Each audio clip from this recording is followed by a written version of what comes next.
let the journey begin. I was buzzing with excitement as I waited to board the Mumbai-Delhi flight. The flight had gotten delayed by an hour or so, and my restlessness increased. There was a lot of pacing up and down at the departure terminal in anticipation of the days to come. Post the delay, which seemed like an eternity, I finally landed in Delhi at around midnight. Hello, Delhi. A Volvo which was to take me to Manali was scheduled for the next evening. There was time enough to catch up with some old friends. Chota bhai, and have coffee at my favorite South Indian restaurant in Connaught Place, a place I would frequent during my years in Delhi. After a memorable few hours spent with old buddies, it was time to catch the bus to Manali from Majnu Ka Tila. I could barely sleep during the overnight journey as my mind remained lost in thoughts, which were mostly centered around the upcoming bike ride. A ride which was 8 years in waiting. A ride at 50. A ride from Manali to Srinagar via Ladakh.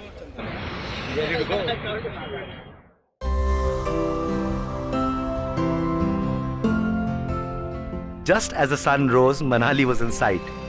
I had an entire day to myself out there. The ride was to commence from the next morning, and an old Manali tour seemed like a good option. And what started as a touristy visit to the ancient Gayatri temple in Jagatsukh turned into an entire day spent visiting a series of ancient temples in the area. A first for me, and what a gratifying experience at that. The temple visits, at a subconscious level, did prepare me for the adventure, as by the evening, the prevailing restlessness had settled, my mind was calm, and I was ride ready. Yet again.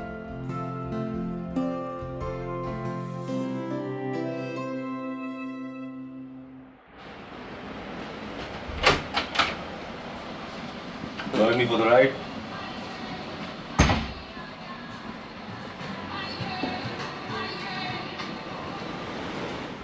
Is it for the high passes which have led me to some of the most uniquely picturesque landscapes in the world? Or is it the adrenaline rush which evokes the adventurer in me to rough it out with a will to be triumphant time and again? Or is it a spiritual journey of a kind where being right up there on top of the world brings me closer to God? I guess it's tough to pick out one, as experientially it's a culmination of the mentioned attributes. Riding to Ladakh has always been a multi-dimensional journey, both literally and figuratively. And the land of the Lamas keeps calling me back every few years, much as I long to embrace its peaks with all my heart. This is my 9th time to Ladakh on a bike, and the romance continues. The road to Jispa from when I visited last has improved leaps and bounds with the inclusion of the Atal Tunnel. The 9-kilometer long tunnel proved to be quite a fascinating ride, but at the back of my mind was harboring the nightmare of crossing the Tandi village in 2016. Tandi village falls shortly after the tunnel. Back in the year, there was barely any road in Tandi. It was raining so heavily, and as I crossed the bridge, my bike skidded off whatever little road was there. It was no short of a miracle that I managed to escape from falling deep into a 300 feet gorge. Upon reaching Tandi this time around, it seemed like another place with well-made roads, a newly constructed bridge, and a few welcoming eateries.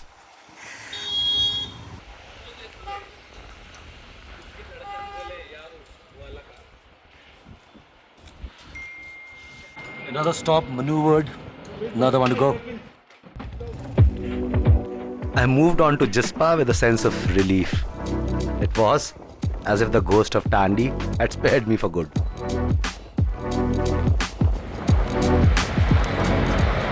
So we make the first halt of the trip in the beautiful Jispa Valley. I'd come here a few years back. The roads have pretty much changed, the area has changed a little bit. but the valley remains the same, as pristine and as beautiful as it was ever. So you can see these little houses on the other side of the bank.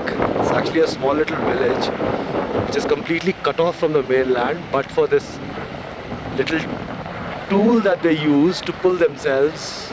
You see this lady, she's just pulling herself along and she is about to come to the mainland. So these are the small wonders you get to see at these places. This is our campsite. How beautifully is this place nestled, right? That happens to be my Shahi Tambu. Welcome home. And the tents are amazingly done up even from the inside. This is a little restaurant in Jispa. It's quite, in fact, it's quite sorted. ठंड में पकौड़ों का मजा. मतलब this is too good. These are delicious. The chai is absolutely great. My evening is made.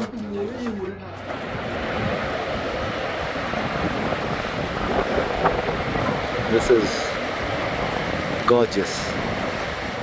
You can actually continue to look into emptiness for hours on. अब थोड़ी ठंड लग रही है.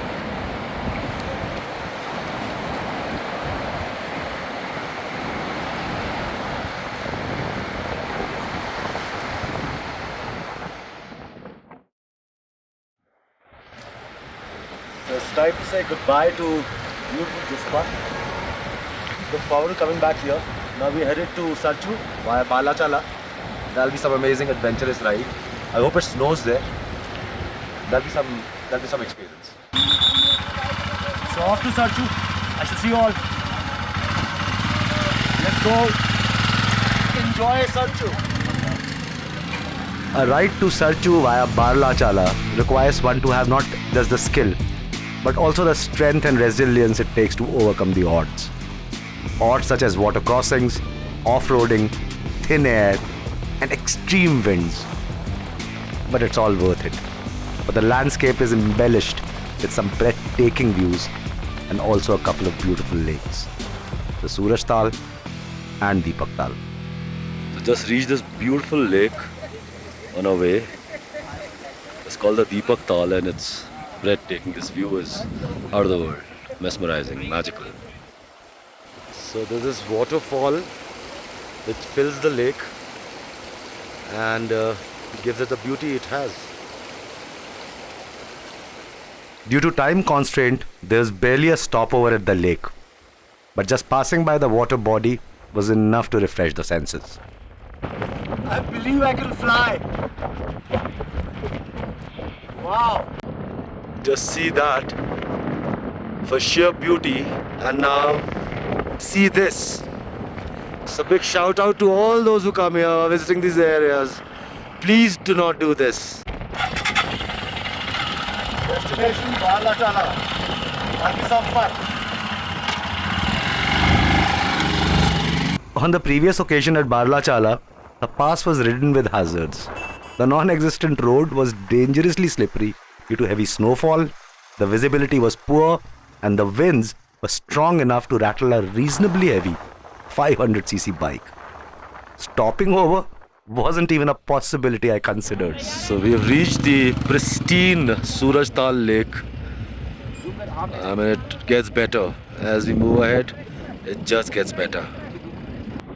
This is God's own art room, you know. It's the only kind of place in the whole of the world. Yeah, the rides coming along. Balachala has changed dramatically from then. The once inhospitable pass seemed to have a friendlier attitude. A bright sunny day had lit up the surroundings like it was showcasing the majestic prowess of the land, which captures and compels your imagination with its spectacular views. So we finally reached the famous Balachala Pass. One among the sisters here. There's 6 or 7 sisters, 6 or 7 such high passes. Makes the land that it is, the land of high passes. Well, I'm just so lucky I could be here. Well, I can't breathe easily because we are at 16,000 plus. As we tread ahead, it is going to get even more beautiful.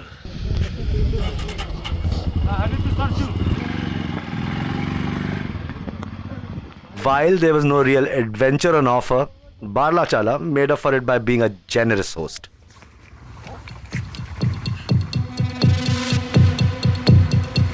आराम से गिर गया संभालो.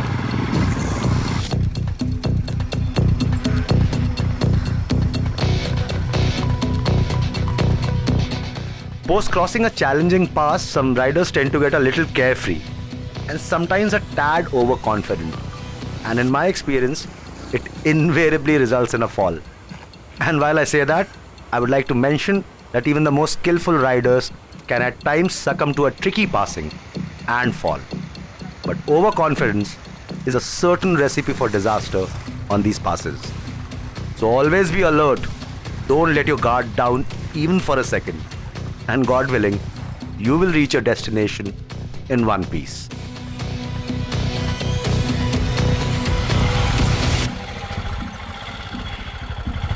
We're closing in, very close to Sarchu. Take a lunch break. Damn hungry, a little out of breath. But the best of the spirit.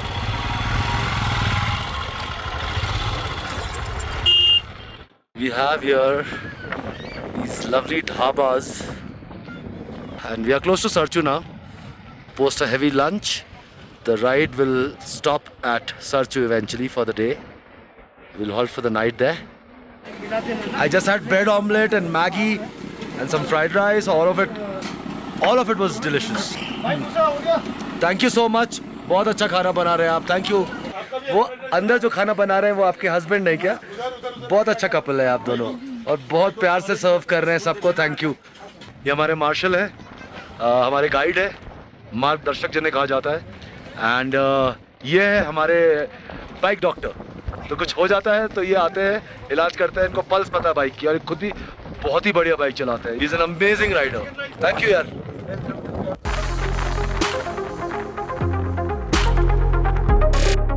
A night halt at Sarchu is a grim prospect for most. Located at around 14,000 feet, the barren area is the gateway to Ladakh, a must stop for travelers and also the first stop at a daunting altitude.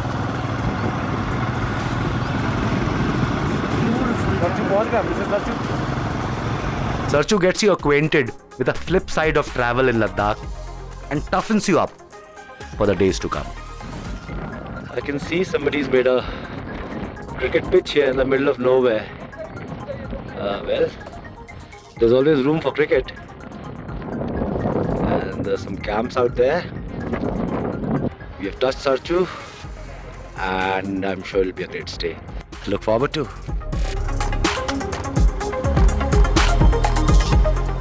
This is the camp where we be staying for the night. This is Sarchu. It's absolutely barren and beautiful. I just love this place. This is probably the 6th or 7th time I'm coming here, and every time I come here it looks different. So this is tent number 5. This is going to be my humble abode for the night. Yes, well, humble is probably the wrong word because quite a luxury, as you can make out. It looks quite cozy. This sorts me for the night. क्या पक रहा है वैसे आज? क्या बना रहे हो? क्या खिला रहे हो? हाँ जी, राजमा की. अच्छा, और क्या है? उसके बाद चपाती. अच्छा जी, rice. Very good. Kheer. Very good जी, वेरी गुड. इस जगह पे ये सब मिल गया, मतलब ये तो अपने आप में ना जश्न है, हैं? चलो जी, thank you so much. Okay जी, मिलते हैं फिर. Bye bye. It must easily be in minus the temperature. It's freezing out here, and I can't talk much because I'm quite breathless. I am feeling so bloody cold. I do not normally feel cold, so a nice soup helps, and I hope it's just a passing thing, because the days ahead and the places we are going to are going to be colder.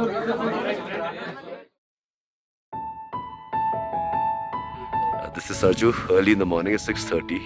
It's bright and sunny. Sarju, generally the nights are quite terrible because you feel breathless. I did have a bit of a niggle in the night, but I managed to sleep. So finally, goodbye Sarju. Headed to Somoruri. Really look forward to going through the Ghata loops. That'll be some ride. Chule!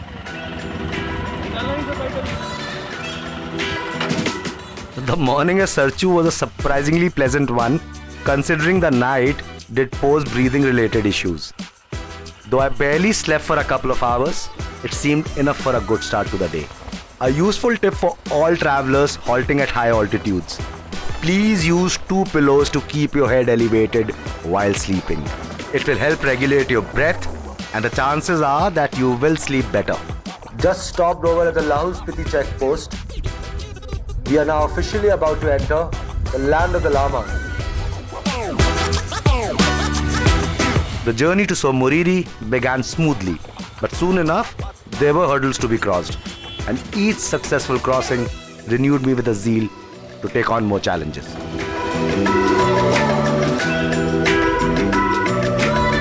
Riding on a certain speed on a good road is a great prospect, but I find it second to overcoming the obstacles when there's barely any. Aside the unparalleled beauty of this land, the unpredictability of the terrain is what makes it a biker's paradise. One can never get bored riding here. It surprises you when you least expect it, keeps you on the edge, keeps it lively.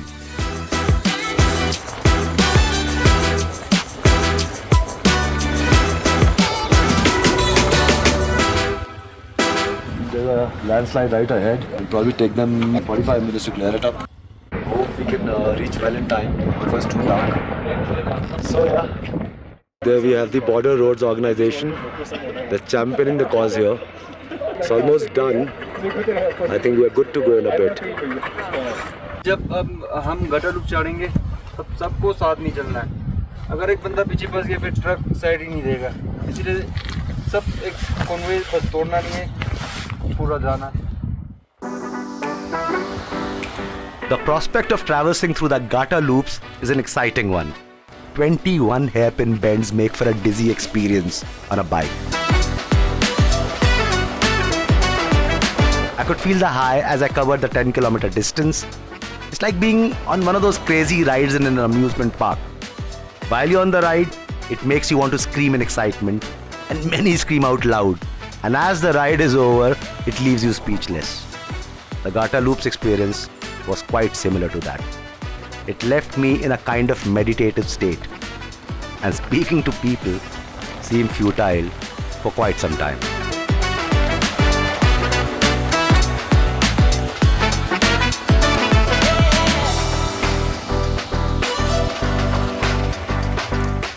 We are at the Lachungla Pass now. Lachungla, despite towering at 16,500 feet, is as serene as ever. In my experience, is one of the friendlier passes.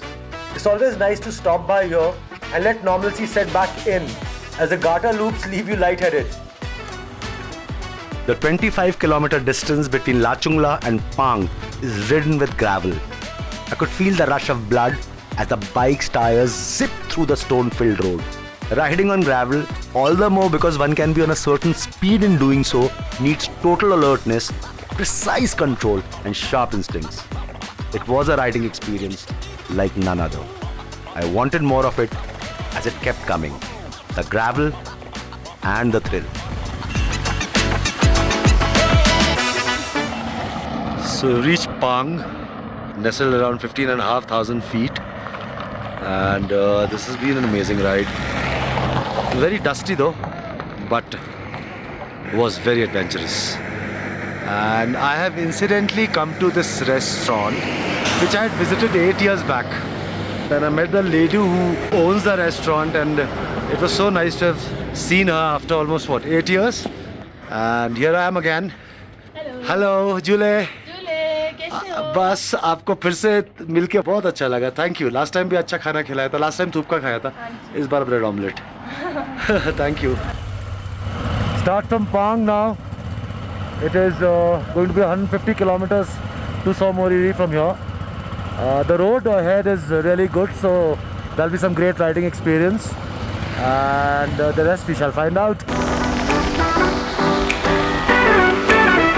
The last stretch from Pang to Somoriri turned out to be a treat to ride on. A really well constructed road, courtesy the Border Roads organization, runs through a vast windy plain which is surrounded by the magnificent Trans-Himalayan ranges.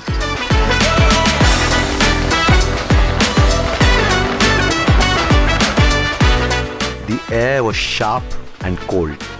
The body was tiring after a hard day's ride. But in my heart, I didn't want the ride to end. Being out there was no short of a cinematic moment. A picture perfect. And the very reason because of which I keep riding.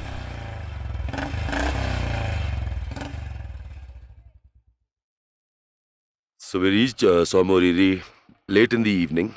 Was quite tired actually to make a video or talk about the place. This is where we're staying. There's this beautiful lake right in front of me which turns blue as there is sunlight. And you can see the peaks out there right in front, all snow-clad. Heading to Hanle today in a bit, say half an hour or so. And they're still trying to figure out because we just have one backup car and there are a few people who are sick. So yeah, Hanle is the next stop, 120 kilometers, and looking forward to it. It was a gloomy morning at Somoriri. The otherwise vibrant blue lake Moriri seemed dull, its beauty eclipsed by the clouds. I felt this urge to move on to Hanle, the next destination, as soon as possible. Bad weather made the place unwelcoming and the altitude made it really bad for some. A couple of boys had to be rushed to the only medical facility at Somoriri. Altitude sickness got the better of them. They were vomiting frequently, complained of a severe headache and felt disoriented to a point where it was difficult to even walk. Had it not been for prompt medical attention, anything could have happened. We are now passing an area where we have encountered a sudden chill. The temperature suddenly dipped here, my limbs are feeling numb and I can't feel my bum either. I've stopped for a bit to gather ourselves. Hope it's not as bad ahead.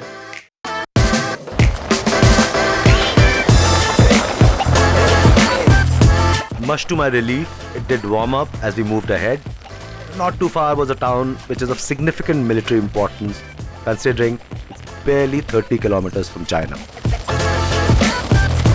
So we are at Neoma right now.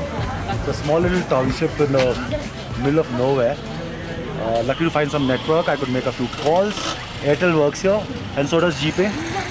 The food's amazing. I just had some aloo naan and some chole, which is delicious. So yes, lucky to be here. Just got a fuel top up. Apparently from the highest petrol pump in the world, which is at 13,700 feet. So yeah, that's some feat, isn't it?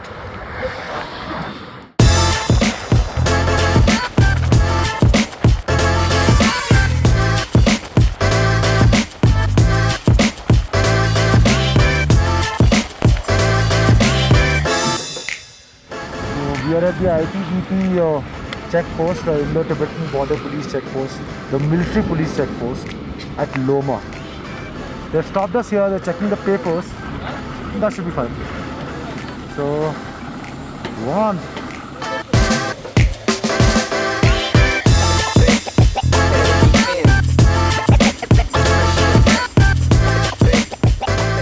So much has changed here. There was barely any road when I came here last. That was an adventure of another kind, certainly a more challenging one, but this is exhilarating. It's a damn smooth ride on a well-constructed road. Can't thank the Border Roads organization enough. Biking here is an absolute treat for any rider. It barely took any time to cover the distance from Neoma to Hanle. The road onwards just got better and the ride smoother. Could clock 100 and above on the speedometer. It was an uninterrupted ride. I could feel the bike tear through the wind as it floated past the road. It reminded me of the time when I rode a water scooter in Goa. It felt like being suspended in air while being in motion. It felt weightless. We are at Hanle now, and I've come up to the Indian Astronomical Observatory. Unfortunately, the Himalayan Chandra telescope out here is not open to public use. It's exclusive to the scientists who work here. And I guess it's too early to stargaze. So let's hit camp. This is my room at Hanle, at Amas Cottage. And it's so windy and so cold that I don't feel like getting out, but I'll have to because they're going to serve dinner outside. There's a dining hall outside somewhere here. Should I skip the meal? Maybe I will. I am shivering. Finally, I did have my dinner. I had because there's a curry and it's a luxury out here. And now I'm heading out to see the phenomena.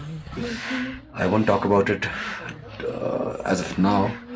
I want you all to witness it. I'm sure a lot of you would have already heard of it. A few might have seen it. But let's go see it again.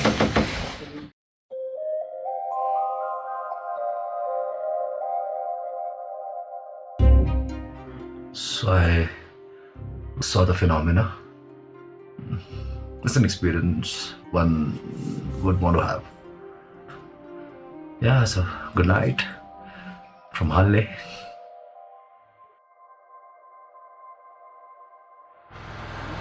Hi, morning everybody. So it's a lovely bright morning here at Hanle. It's quite sunny and warm. It's a welcome surprise actually for all the days that we've spent in the last 5 days or so at heights that are challenging. I could barely sleep the last 3 nights. More or less at the same height the last 3 halts that we took. But last night was great. Last night I could sleep. I didn't exert breathing like the way I did in the last couple of nights before that. So yeah, and well, I'm tanned like a Ladakhi, as you can make out. So I better start putting sunscreen, which I'll do from today. Heading for breakfast now. I believe there's bread and omelette today, my favorite. So yeah, look forward to a great meal. And then on to Pangong. Well, I'm not such a huge fan of Pangong, but it's in the itinerary. So when you gotta go, you gotta go. And yeah, let's go for breakfast now. Hey sir, how's the night? Awesome. Slept well tonight? Slept well. Last night was good? Stargazing was awesome. Stargazing, huh? Beautiful sky. आज का ride के लिए तैयार? चक दे फट्टे. Great. Pangong Lake. Absolutely. 3 Idiots Point, they call it. So this is a friend from Manipur. He was feeling terrible at Somoriri. अभी कैसा लग रहा है भाई? पूरा परफेक्ट. Perfect है. आज राइड करोगे? आज राइड करना. क्या बात है. That's the spirit. चलो, God bless you. As I was readying for the day's ride to Pangong So, my thoughts were drawn to the prospect of coming back to Hanle sometime soon and staying longer to experience its otherworldly charm. I eventually bid a smiling goodbye to Hanle with a promise that I'll be back soon to continue from where we left off.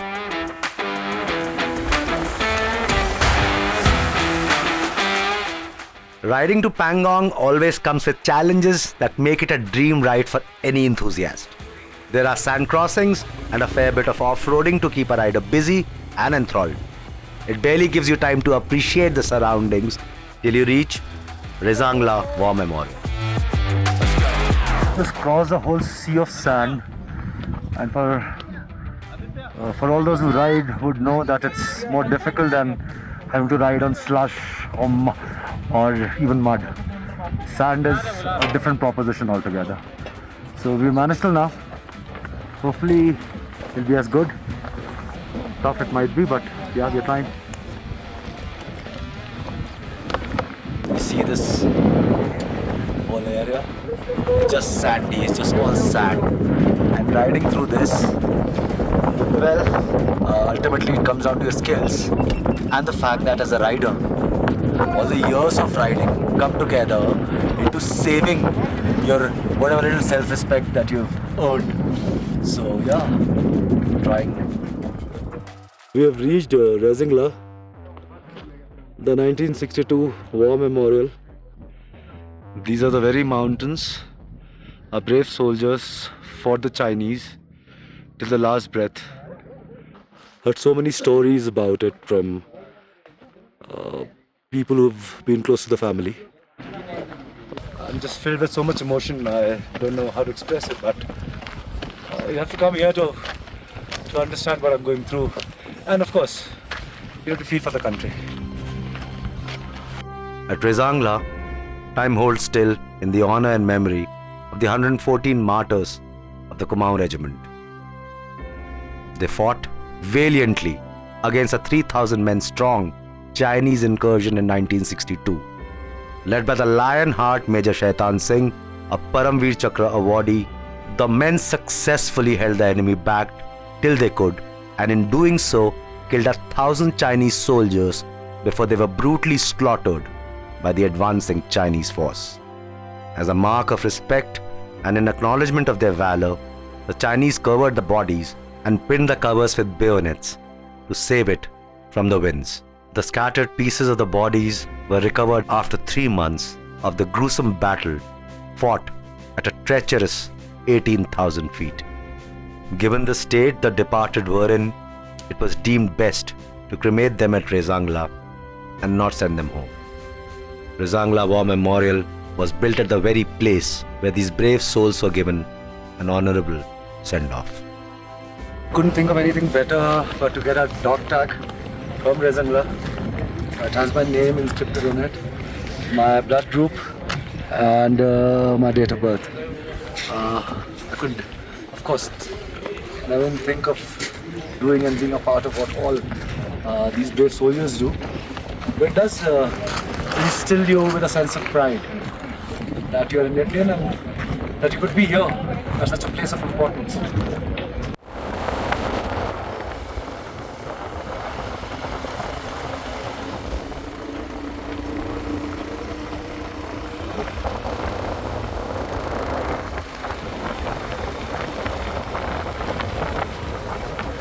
The captivating scenes at Pangong are bound to draw one's attention as you reach closer to the lake. Though my eyes couldn't ignore the sublimity of the lake, my mind remained filled with the Rezangla experience. It was hard not to think about the place. We've finally come to our stay at Pangong. You can see the lake there, and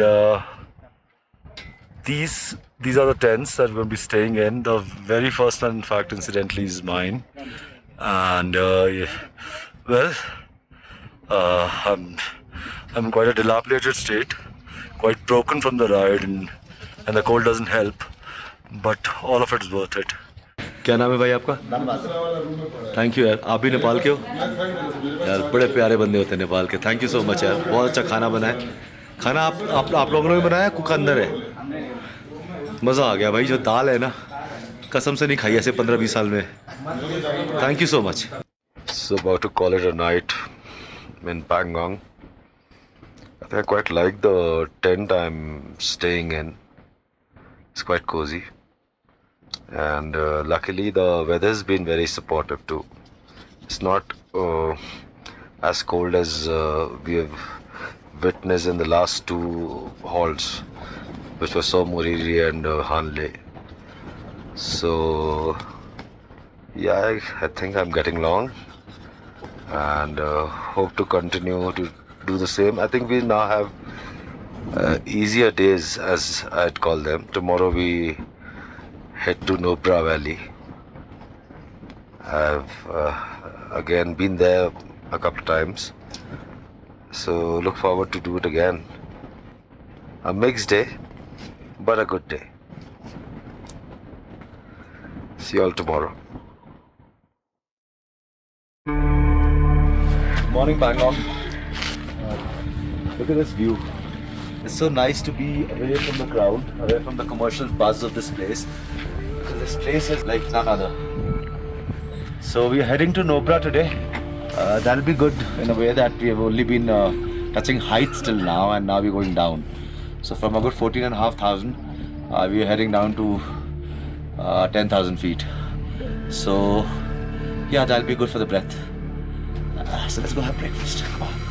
गरम गरम आलू पराठा ठंड में मज़े आ जाते हैं जी. ये क्या है?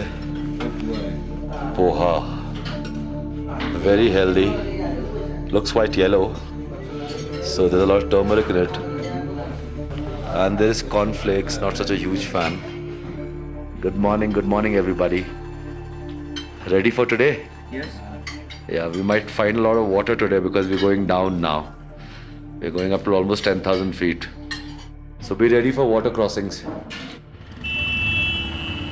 Couldn't have possibly left Pangong without spending time at the lake. It's nature's own timeless classic. A quick stopover at Pangong So had a healing effect. It was like visiting a therapist after a grueling few days.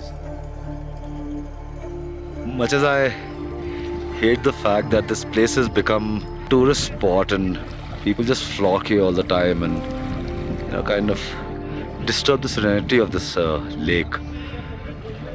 But I guess now I understand why people keep flocking here. Who would not be enamored by the beauty of this lake? We have just 1/3 of it, the rest China holds. I guess the other side of the bank lies with China. And this is incidentally the world's highest saltwater lake also. Pangong Lake turned out to be a physio and a psychologist rolled into one. And the outcome was revitalizing.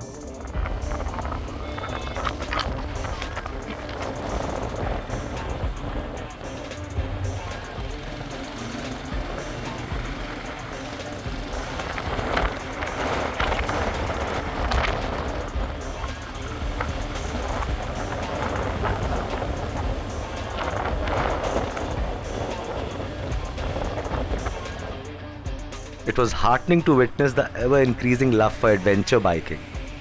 Countless greetings were exchanged among scores of bikers as they crossed each other. It wasn't the case when I came here a couple of decades back, when biking to Ladakh was considered a ridiculous proposition by many. It was reassuring to have so many people just wave out, "Good luck to you." There were many water passes there, which was fun. I was looking forward to doing water passes. We didn't get enough in the last 4 or 5 days. So today was that day. Since we're coming down from 15,000 onto 10,000 feet. So yeah, taking a good break. Had some amazing sumptuous lunch. And been befriending people. I must hear some of my friends. This fellow here plays for Manipur. He's a budding cricketer. He plays Ranji. This fellow was not well. He was not well. अभी दोनों ठीक हो गए. मस्त bike चला रहे, खा P रहे. So yeah. Whenever that you travel along the way, you meet people.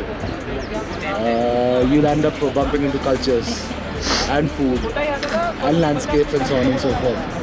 It's a wholesome experience which comes, and that's what I look forward to. Not just the place that you go to, but what's it all about. That's more important.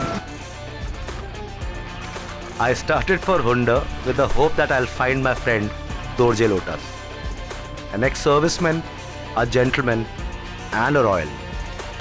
I had the fortune to know him when I visited Hunda last. Dorje Bhai had gone out of his way to help me. It was a medical emergency, a case of food poisoning. Not only did he ensure that I get a doctor by taking me to a facility run by the army, but Dorje Bhai also hosted me graciously for the 3 days that went into recovery. I remembered him as a man of few words who possessed a heart of gold, and I just had to meet him again. We've entered the Nubra Valley. It's turned hot, but the ride is excruciating. It's a tough ride this time around. So for all this while I kept saying that the roads have become very good and the adventure has lessened because of that, and so on and so forth. And well, this single day has made up for all of that. And yes, while the eyes are still enthralled with all that it will see, My ass is on fire. It's paining. I still have 40 more kilometers to go. Finding Dorje Bhai wasn't as tough as I thought it would be. A local heard me inquiring about Dorje Lotus at a shop. He was quick to help. He knew Dorje Bhai well, and so does the rest of Hundar. आपका नाम क्या है? मुफ्ता सांबा। तो ये उनके friend हैं and it was a wild shot कि वो मिलेंगे कि नहीं मिलेंगे. लास्ट टाइम मैं आया था तो he had really helped me. I got his number, spoke to him, and met him. And it all happened in 10 minutes. It took Dorje Bhai some time to remember me, as he might have helped many get out of a dire situation. He jokingly blamed it on his Gajni-like memory. And soon enough, he invited me over for drinks and dinner.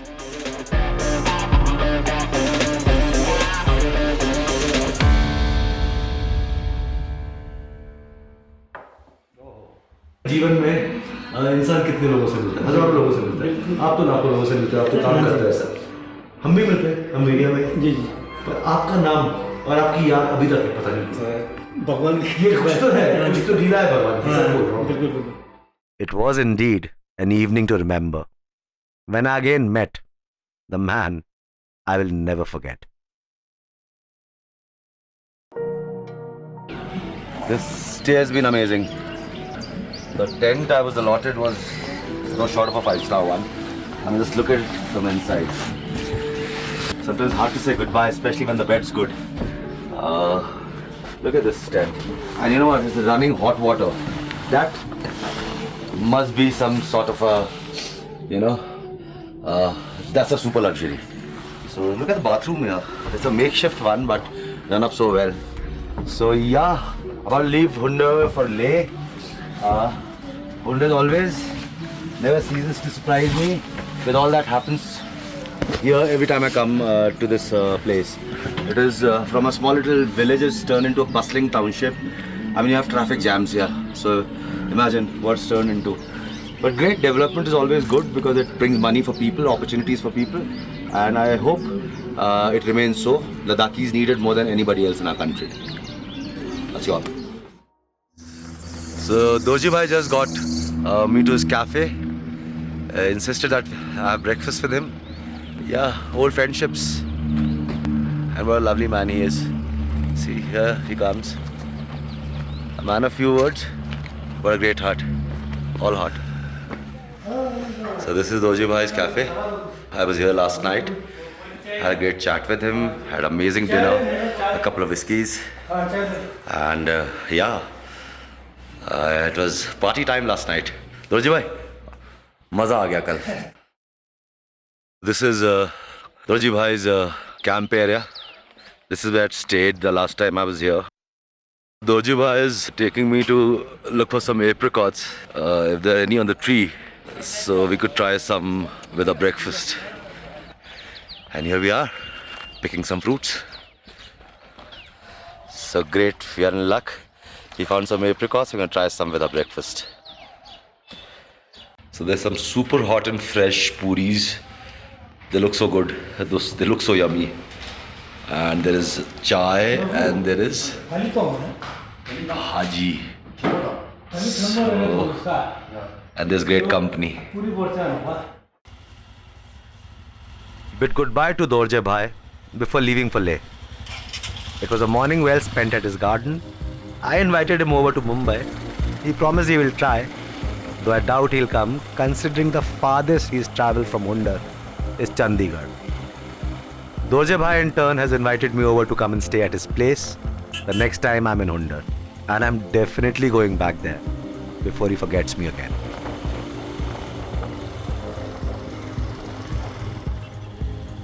We are in Diskit now. It's the district headquarters of Nubra Valley, and we are on our way to visit the Maitreya Buddha Monastery. It's my first time there. We will have to park our bikes at a certain point and walk, and it's a steep climb. We have reached the monastery. I can see the Buddha up there. It's time to pay our respects.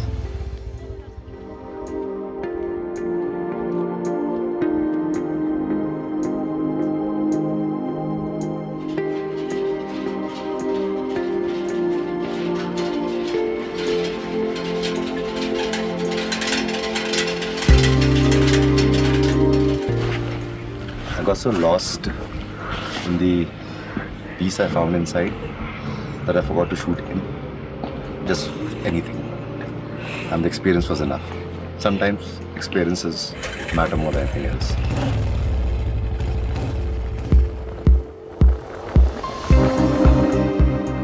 The ride didn't turn out to be as eventful as I thought it would be. A big chunk of the road, which leads to the Khardungla Pass, was under construction, causing a traffic jam which took almost a couple of hours to clear. The entire stretch was buzzing with traffic noise. The dust and smoke made it rather suffocating. And to top it all, it was a particularly hot day. The sun was beating down hard. It was frying us as we remained stuck, barely moving at a snail's pace. The charm of reaching the Khardungla top was lost on me.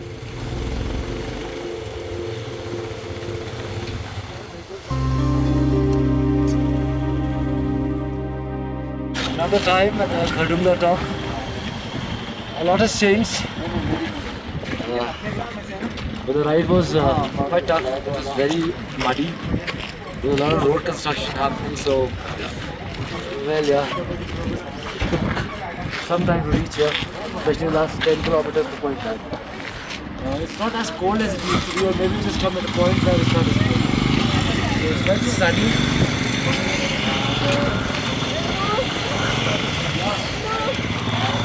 Back to the Khardungla top.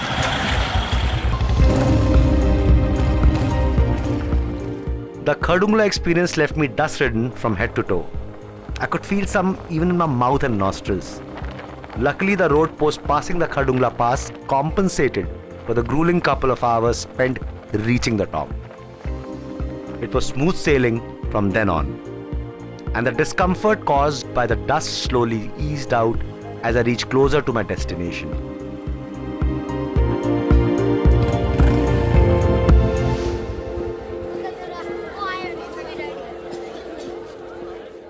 By the time we reached Leh, it had turned dark. I decided to stop over at the market before going to the hotel to have dinner. I picked a Tibetan restaurant named Akma, and the food there turned out to be a much needed respite after a forgettable day on the road. So I just got my thupka. It's the best I've ever had. This is soupy. This is how do you say it? It's very heartwarming, soothing, just comfort food, and so tasty, and so simple. Get so simple. Wow. There was an unexpected delay in leaving for Kargil. The backup vehicle had broken down and the replacement took a while to arrive. It was time for some friendly banter. The intensity of the adventure and the manner in which it indulged me had completely consumed my mind. There wasn't a minute of boredom. There was thrill, there was surprise, there was an escape from the mundane to the extraordinary, much like traveling back in time to a place which doesn't really exist in the present. Come to this famous Gurudwara here in Leh. सब बाबे दी मेहर हम यहाँ तक पहुँच पाए. The food served at the Guru Ka Langar at Gurudwara Shri Pather Sahib was easily the best meal of the trip. The Gurudwara is managed by the Indian Army most meticulously. Unfortunately, use of cameras inside the Gurudwara isn't allowed. Some experiences make you speechless. It's one of them. Jai Baba. As the ride to Kargil progressed, the landscape began to change dramatically. It was a clear sign of a departure from the Buddhist mainland. We are now crossing the confluence of rivers Indus and Zanskar, Zanskar being the muddier one. Kargil, despite being in Ladakh, has a character of its own. Certain stretches during the ride seemed like we had entered another planet. One such stopover was at a place called the Moon Land. Befittingly called so because it's a spitting image of the moon's surface. It fell right after an area which is known for literally spitting stones. The Moon Land. And I'm orbiting already in space. So let's go.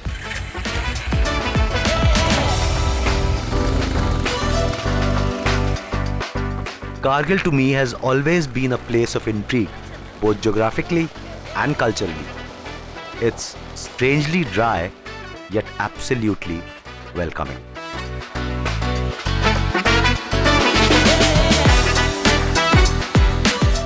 We have entered the Kargil region, or the Kargil district. Everything seems to have changed. The landscape, the culture, and even the people are different here. And there's so much military history attached to this place. How can one forget the Kargil conflict? Kargil holds a very special place in my heart.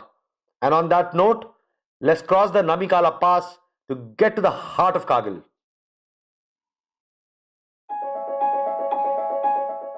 Reached Kargil at around 7:45 p.m. Have been feeling quite gloomy since. This being the very place where I lost a couple of dear friends to war. Tomorrow we go to Srinagar.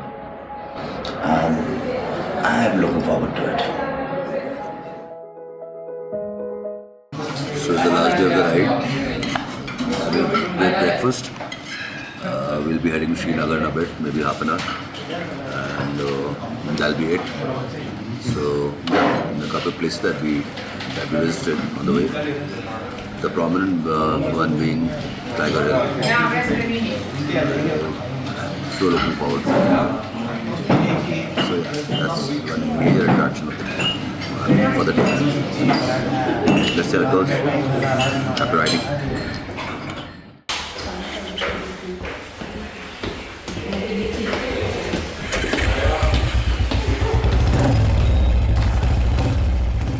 Kargil at this time of the year remains pleasantly warm, or so I thought. It was warm enough in the night to need a fan running at low speed. However, the morning was gloomy and cold. But for some initial sunshine, the weather had suddenly changed its mood and had turned indifferent, as if it was announcing what might lie ahead. 25 years have passed since the Kargil conflict. But while you are at the Kargil War Memorial, it seems more recent. Built at the center of the very mountains where the battle took place, every inch of the grand memorial has a tale or two to tell.